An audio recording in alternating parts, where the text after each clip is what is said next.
Samantala, kaugnay ng tigil pasada, dakuan natin ang sitwasyon dyan sa Metro Manila. Itong mga pampasaherong jeep, tuloy pa rin ang pasada raw.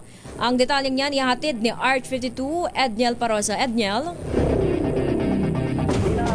Katingin, kahapon galing tayo sa Pasig kung saan hawak ng transport group na nagdeklara ng tigil pasada. Yung ruta hanggang Quiapo, Maynila, paging yung hanggang Taguig.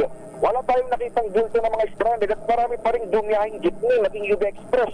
Ngayong pangalawang araw ng kanilang strike, ganito rin ang sitwasyon dito sa lungsod ng San Juan. Marami pa rin ang mga namamasada sa lahat ng ruta mula rito sa puso ng Metro Manila patungo sa Kalentong sa Mandaluyong, Divisoria sa Maynila at Cubao sa Quezon City.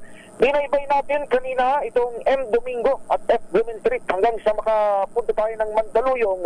Lahat ng mga binanggit kong ruta ay mayroon pa rin jeepney. Kahit yung mga alam nating terminala na mga ito, kung saan sila nagsasakay, siyempre ng mga pasero, may mga pila pa rin.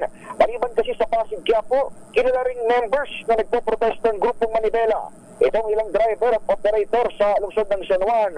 Pero kapag kinakausap natin yung mga jeeper, halos lahat lang napagtanungan natin ngayong umaga, o lahat, brother, na napagtanungan natin, sinasabing hindi sila miyembro ang naturang organisasyon. Kahapon sa briefing sa lungsod ng Pasig, sinabi ng MMDA at DOTR, tuloy ang kanilang monitoring at handa sila magpatupad ng single dispatch system ng libreng sakay sakaling kailanganin. Nagpahayag na rin ng kahandaan ang Philippine National Police maging ang militar para mag-deploy ng assets kung hihingin ng Transportation Department.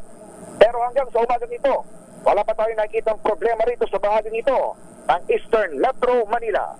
Ito si Edniel Parosa, nag-uulat para sa DZRH. Una sa Pilipinas, una sa Pilipino.